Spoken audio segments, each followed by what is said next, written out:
Okay. Hello, everybody.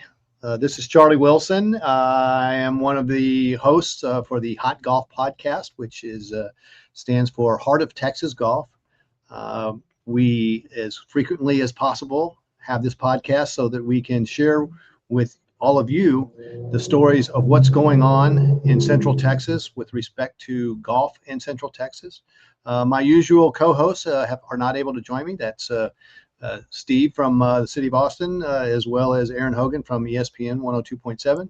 However, those guys are certainly rooting us on, and we'll be rooting on our guest who's with us here today, who I'll introduce here shortly. But hot golf, some of the topics that we've been covering in the past have ranged from senior professional tour players and some of the events that have been going on related to the senior tour, regular tour, women's tour, women's collegiate golf, men's collegiate golf, local amateur golf, local high school golf, local junior golf.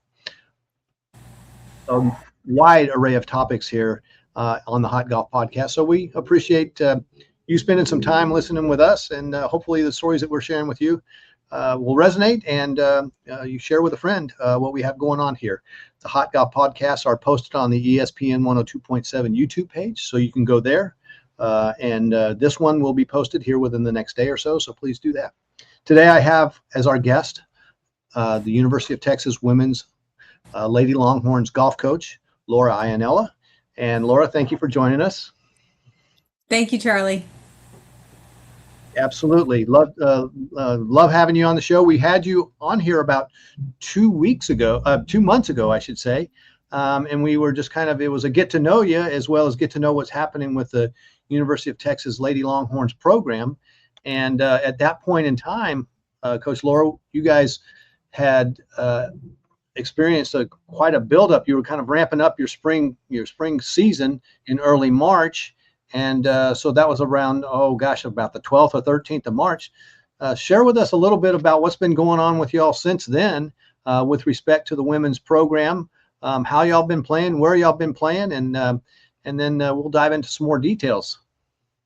Yeah, well, pleasure to be here, and love the podcast, love the show. And our women, our Longhorns have been having a really great spring season. I think coming off of, we've had a couple of team victories. We started off the spring semester strong with the second place finish at the Palos Verdes tournament. Farrah O'Keefe had her first individual win, and then followed it up with a win on television on the Golf Channel at the Darius Rucker. And then right after that, winning our home tournament here at the UT Golf Club. Again, Farrah O'Keefe winning the Darius Rucker individual and also the home tournament. So just finished up SEC play. We finished second place in the stroke play portion, lost our first match to that dreaded team on the east of us, but that's okay. I think I told my ladies it's good, and we're continuing to build momentum for the season, and we're in preparation right now to leave on Friday for the NCAA regional, and we are a 1 seed at the UNC Findlay regional. And then God willing, we stamp our ticket and qualify for the national championship at Omni La Costa the end of May, and then fight for the title. Very, very nice, and very impressive record this spring by the team, as well as with Farrah's performances, as well as some of your other players' performances in contributing to the team's success. I was going to ask you about the NCAA regional in North Carolina at University of North Carolina Findlay course. Tell me a little bit about how many teams are in that regional, where you all are seated, and also the difficulty of the golf course and the challenges ahead of you, and how many teams qualify from that region for the NCAA championship. Yeah. So Charlie, there are 6 NCAA regionals throughout the United States. One's in Stanford, one's at Florida State, one's at UNC. And then there's roughly about 11 teams at each regional. And then you must finish in the top 5 at each regional to qualify for the national championship. So there will be 30 teams that qualify for the national championship and some individuals. Yep. And we are the 1 seed at the UNC because we are ranked 5th in the country. So the teams that are ranked first through six get the 1 seed. And Gotcha.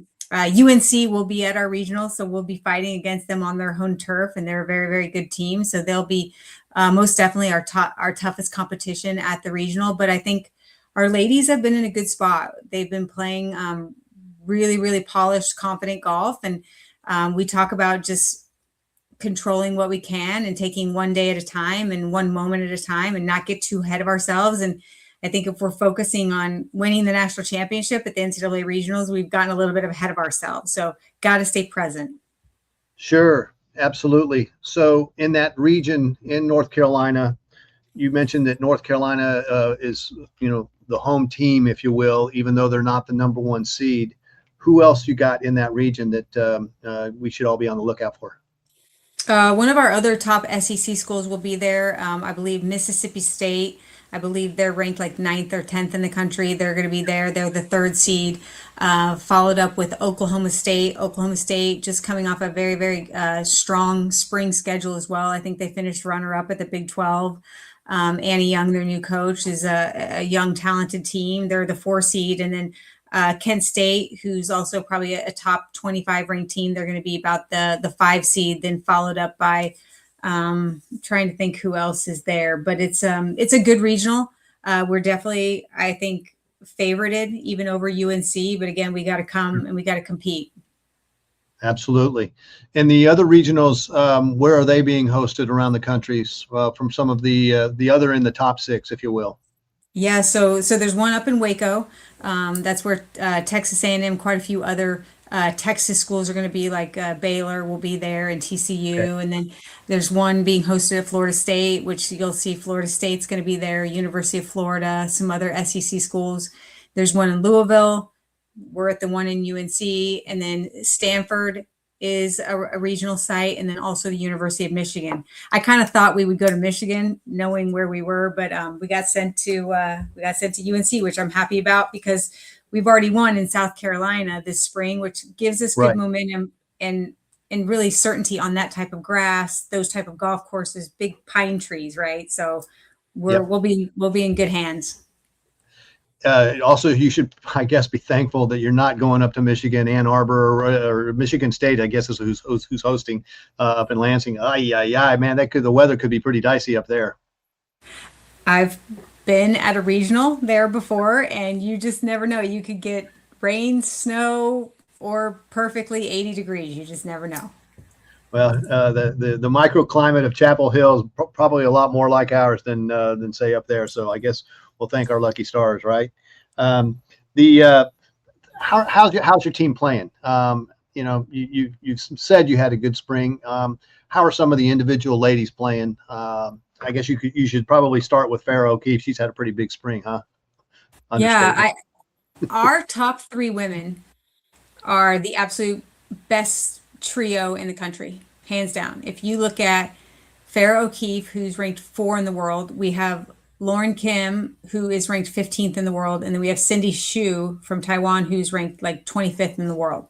I mean, we're toe to toe with the best of the best in our top 3.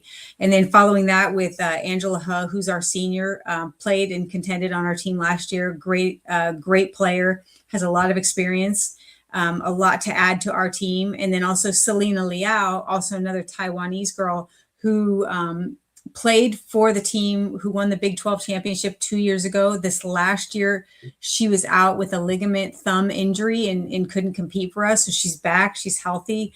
Selena's been doing some great things, and her game's in a great spot as well. So, Farrah O'Keefe has definitely led the Longhorns this season with, 3 individual wins, and then another, I believe, top 10 at the Augusta National Women's Amateur.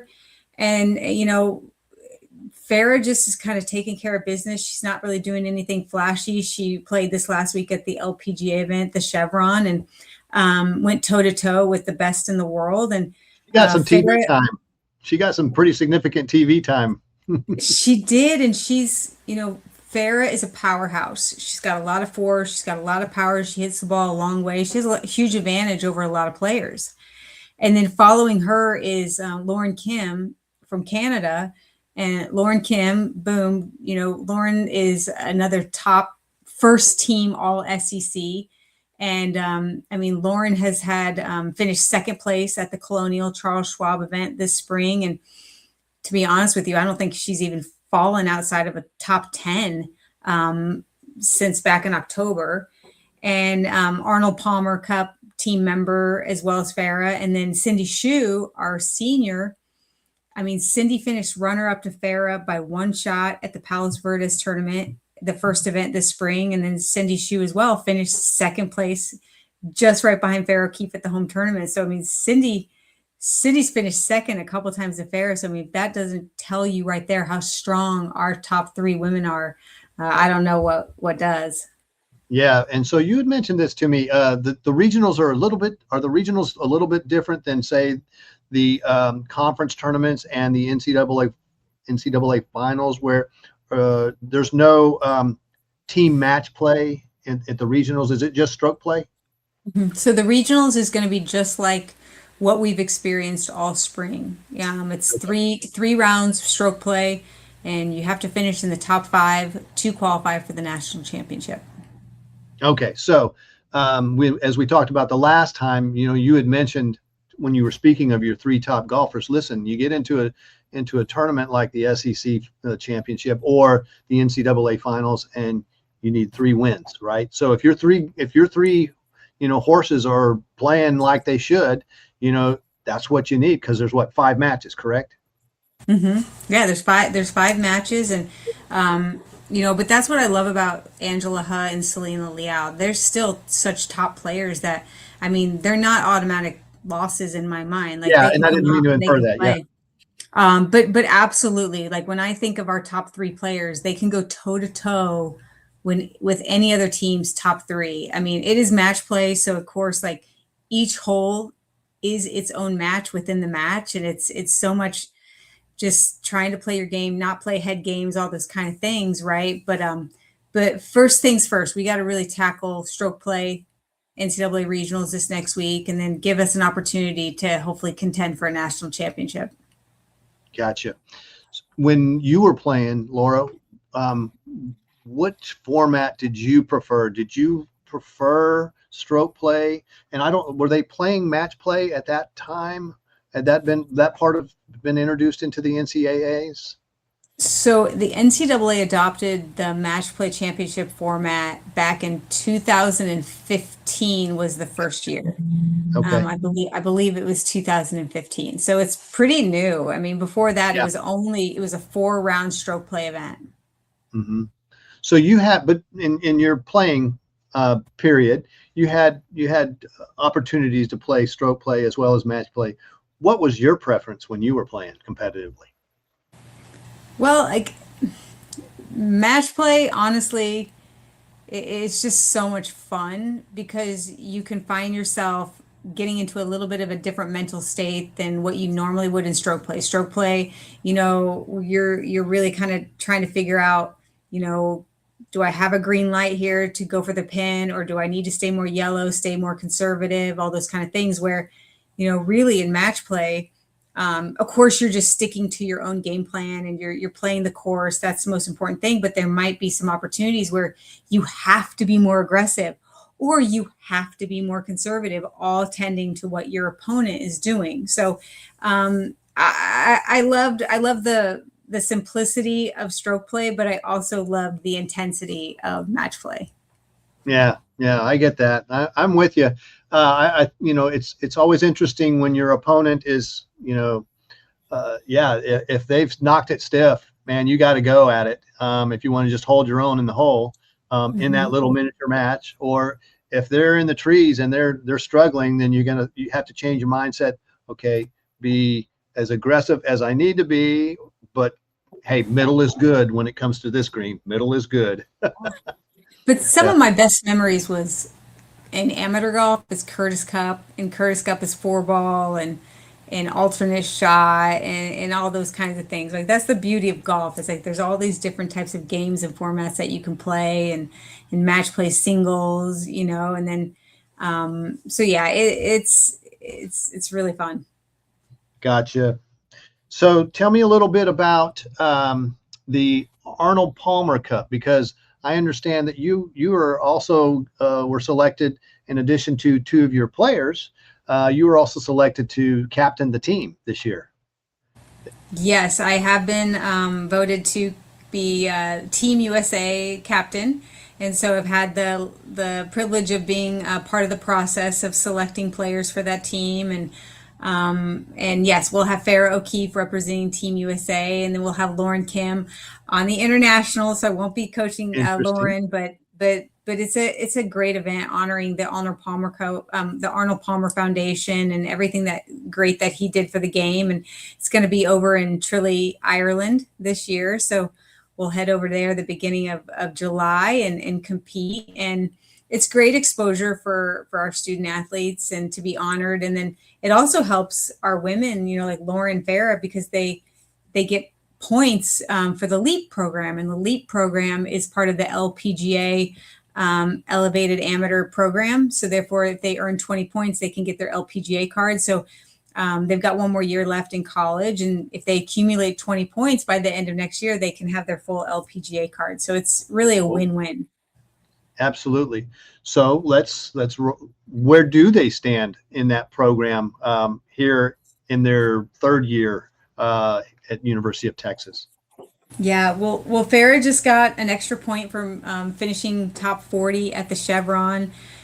She's going to get another point for Arnold Palmer Cup, and you can get the way you earn points is by winning, U.S. Women's Amateur, and all those type of big events. I think right now Farrah has around like 7 points, and I think Lauren only has about 4. So it's Okay. very, very difficult to achieve the LEAP program, but we have a committee within the golf coaches that are really working with the LPGA to hopefully bring what the PGA Tour has with PGAU to hopefully the LPGA. Gotcha. So when going back to selecting the Curtis Cup team, how many players will be representing the U.S. over there and that you'll be captaining? Well, I'm not doing Curtis. I'm doing Arnold Palmer Cup. I'm sorry, Palmer Cup. Yeah. Curtis Cup is only 8, so that's another one. Well, Farrah will be getting additional points for Curtis Cup as well. So Curtis Cup is going to be just the United States versus Great Britain and Ireland, and the Arnold Palmer Cup is the world versus USA. So it's going to be fun. Okay, sorry for the mix-up there. So how many players will be representing the U.S. in that competition? In the Curtis Cup is 8. But a Palmer Cup?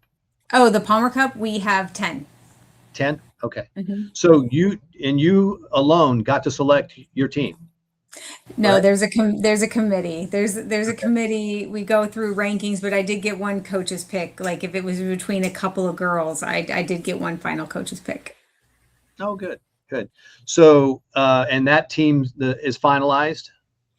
It's actually being announced this evening on the Golf Channel at 7:30 on the Golf Channel. So, all right. Well, we won't go for any scoops because well, you already two of the players anyway. Yeah, that's true. All right. Well, we'll leave it at that, and then we'll let the Golf Channel have its glory this evening. Yeah. By the time this comes out, it'll all be out there anyway. But nonetheless, well, thank you for sharing that with us. Mm-hmm. So. Tell me what's going on in the University of Texas Ladies Longhorns recruiting pipeline, because this thing, you're going to have to keep turning it. And so what are things looking like, or what can you share with us that how recruiting is going so far for the future? Yeah. Recruiting is great. We added a new player to our team this spring as a redshirt. Her name is Shyla Brown. Shyla is originally from Ohio in the North Carolina area, had moved around a lot, but she comes to us from Dallas, Texas. And Shyla will be a force. She was part of the USA national junior team the last couple of years, and she'll be starting to play for us this next season. I expect big things from Shyla. She's a great kid, super strong young lady, a lot like Farrah, where she hits the ball a long way and is continuing to groom her game. And then in addition, we have Amy Lee, another Canadian, committed to join the Texas Longhorns. And then I can't really say too much about our 27 class because they haven't signed yet, but we will actually, we've committed 4 young women for the 27 class. And then I think every year I'll always be looking for transfer opportunities, always leaving a spot for a potential really, really good college player to also maybe move up in a program like a Texas. So I guess you are in the same position as many of your peer coaches in that you are also having to play the pipeline game with respect to the portal. And so you know, tell me how you're adjusting to that mindset, or is that much different than just recruiting the way you always have? No, I mean the transfer portal, it is not volatile like other sports. Women's golf is usually just women that are wanting a better opportunity, maybe leveling up, going to a bigger conference, a program with a better schedule, or honestly, maybe it's a change because they didn't really see eye to eye with the coaching staff, or they didn't really enjoy their first year of the experience of playing college golf. So the transfer portal for women's golf, it's not this what you hear of NIL and money seeking and all of those kind of things, right? It's honestly it's usually for women to continue to keep getting better and improve their situation. And my biggest thing at Texas is making sure that I'm helping these women build connections, building relationships, mentorships while they're here at Texas, so that way they have a path and a plan post graduation. And then I want to make sure that I develop them beyond just being a great golfer. I want to make sure that they're developing as a strong human being and a contributor to the community. And then I want to empower them through confidence in their game, but also that in life they can be successful even outside of golf. So that's really what we're about here at Texas. And if a kid wants to transfer and wants to be a part of that, it's usually a good fit. Nice. Where are some of the kids that you see? Is there any kind of trends when you do see kids getting into the portal? As I'm sure you guys scan it, and do you see any like sections of the country? Is it typically people wanting to go find somewhere warmer to play golf, or is it Yeah. when you can't identify those kind of very particular reasons to get in the portal? Yeah, I would say, to be honest with you, conditions, weather, Yeah. resources, facilities is Yeah. like among top of the list. And then two, I honestly think most women that play at this level, they're looking for a highly competitive schedule, so where they can continue to improve their ranking and have exposure against the best players in the world, like a Farrah O'Keefe or a Lauren Kim. And it's usually kind of that approach. And so that's something where if you're in a bigger conference, the Big Ten, the SEC, the Big 12, things like that, you're going to have those additional resources. And so like if you have a kid at a mid-major where maybe they're not playing super competitive schedule, they're the best player on their team, they don't feel like they're growing, that's usually the transfer that we typically see. Yeah. I would imagine that, well, tell me, you had mentioned there's not a whole lot of NIL play, or is there NIL activity in the competitive programs?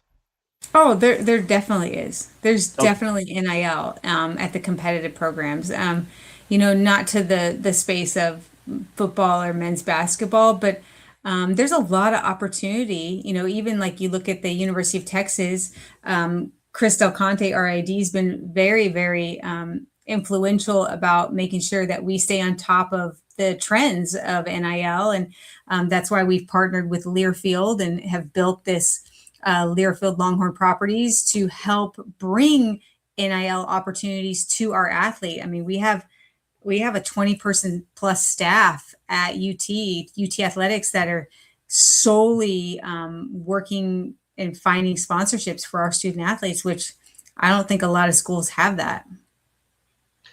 Do you how do you handle the agent thing now? If any of these young ladies have someone representing them, how does that work? Does the staff handle that, or do you have to deal with that? What's that like? No, it's awesome. To be honest with you, I love it. I love that some of my women have agents because it's just one less thing that the student athlete has to take care of, right? Like that agent is the one shopping opportunities for them and making the connection so that way then, when they go play in the summertime and they play in all these big events that they might, make some extra money with a bag sponsor or a hat. I think to me the agents are just an additional extension to like the family of the player. I mean, we're talking women's golf here. We're not Yeah, talking, men's golf is I think even a little bit more escalated than what women's golf is because the money is there. You make the PGA Tour, you play well on the PGA Tour, you're pretty much going to be guaranteed pretty big number endorsements, sponsorships. Where sure. women at this stage, if you're like a Farrah O'Keefe or a Lauren Kim, the top amateurs, I mean, you can definitely make some pretty lucrative deals before you even turn pro. So the better you play, the more you're going to get. So it's a good point also that you're mentioning about Farrah and Lauren. The reality is that you're grooming. There's a multifaceted grooming occasion happening here with respect to helping a young person mature as human beings. Number two, helping a young person obtain an education that will help them personally and professionally. And then there's this sports aspect of it, helping groom this young person into the possibility of a professional athlete where they can go make a living in this way. Is that the way it's always been, or is it gotten a little bit different now with, the name and image and likeness aspect to it, representation of the athlete, and then the school part of it, and the requirements of that. How is that versus where you were, 8 years ago? Yeah, it's I am now head coach general manager. I feel like, but I'm loving it. I'm embracing it because again, things evolve, things change and I think that's where a lot of coaches that we've seen in this industry where if they haven't wanted to adapt and embrace this new world that we live in, it doesn't work. It's really hard to continue to have success on that level if you don't change and adapt. So I'm fully embracing it. It's more work on my plate, but then again, I'm like, I want to win championships. I want to keep developing young women. I want to keep pushing these women to live their dreams of playing on the LPGA Tour. And guess what? Talking to agents and having a Nike deal with your shirt and all that, it's going to come when you're a pro. So why not even help prepare these women earlier than before they turn pro, so that way they're ready for it. It sounds like it's all part of the marketing mix of what you have to do when you put that part of your general management hat on as well. It's fascinating. Tell me this as far as here coming up in the near future, or sort of near future. You got a Lauren Kim and you got a Farrah O'Keefe and you have other players, but let's look at just those two, for instance. After a successful year and season like they've had this year, do you guys at the end of the season sit down and talk about is this now time to turn pro, or do you still want to, you guys still need another year, or do you guys have that kind of end of year debrief and that kind of conversation? Oh, we do. We are very honest and upfront with our women. And when you look at a person like Farrah O'Keefe, is she ready for the LPGA? There's parts of her that are absolutely ready, but I think as for the organizational and management piece and everything that come and the expense of turning professional, there's all these elements to it. But absolutely, we debrief and we support these women in whatever avenue they want to go. I mean, but I also truly value the college education. I think because women, our clock is a lot shorter than the men. All right. So, look at Stacey Lewis, for example. She's 41 years old. She's pregnant with her second baby and she's playing her last major. She's retiring at 41. Well, you have a lot of great years left past 41 to have even a second career. And it's having a business degree or a degree from the University of Texas, or having built that mentorship and that network from the University of Texas post professional golf will only help you. So we really, I see a huge value in earning a degree from the University of Texas, and we also try to instill that in the women as well. Certainly. Looking at the kind of year that Farah has, and I don't mean to put so much of the emphasis because you have a team of players, but this certain individual who's an Austinite, part of our hot golf podcast, smack dab in the middle of the area, grew up here, played high school golf here, plays at the University of Texas.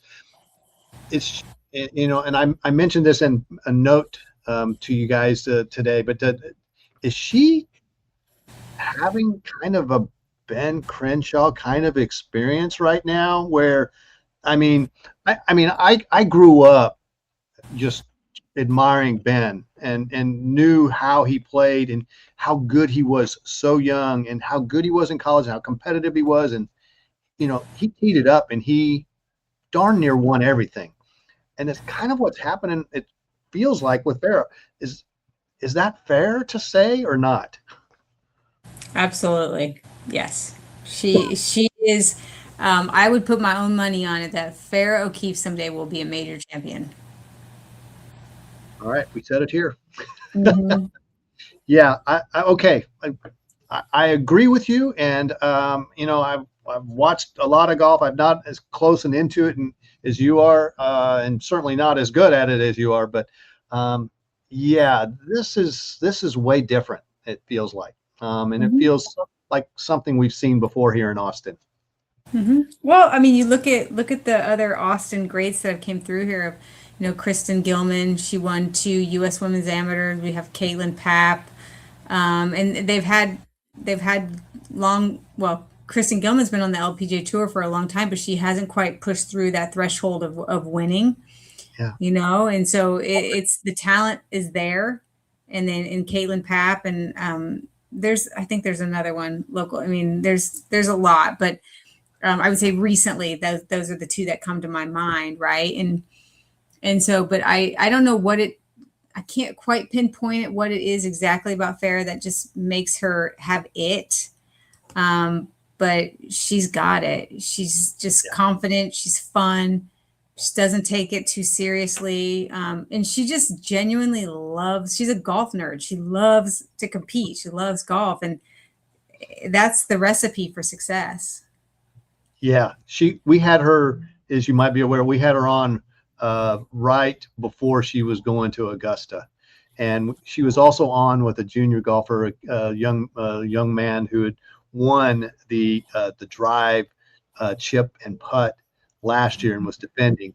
And it was really cool how she was providing him some really very calm, very sensible advice.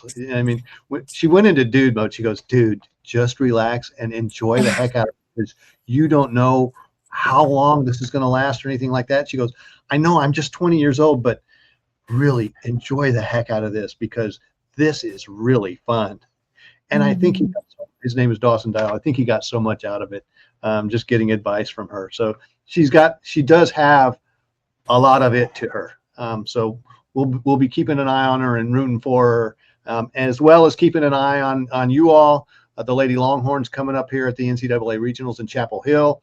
And hopefully, fingers crossed, you guys will take care of your business and get that qualification to the NCAA Women's Championship, which is, I guess, technically, University of Texas is hosting in Carlsbad, California, correct? Correct. Yeah. So does that mean you have to do anything outside of coaching the golf team, or do you have some other things that you have to do as an ambassador for the event? A little bit. I'm with Coach Fields, John Fields, with the College World Golf Foundation. That's his passion right now with getting the national championship a permanent home at Omni La Costa with Bob Rollings and our UT supporters. And really, really passionate project. I think it would be great to have a permanent home for college golf. And we do have a lot of support from our administration who will be there hosting the event. So, but as for like running the tournament operations, no, I'm there to coach. I'm there to see my team till the end. And yeah, that's it's a blessing that we're at the University of Texas and we can do these types of things. All right. Well, first things first, I'll take care of your business next week, and then we'll check in with you to make sure that everything is going along smoothly for you, and battle it out one day at a time. As you be where your feet are. I love your mantra, and I think it's the right thing to do. So, rooting for you, Coach Laura. Well, thanks, All Charlie. right. We Well, thanks appreciate for it. Thanks for joining. having me. Yeah, absolutely. Thanks for joining the program, and all y'all out there, feel free to share this with your friends, family, other members of the Longhorn family out there, and by all means, go get them. Rake your bunkers though, because I'm likely to hit it in there. All right. Thank you very much. All right. Bye, Coach Laura. Hook 'em.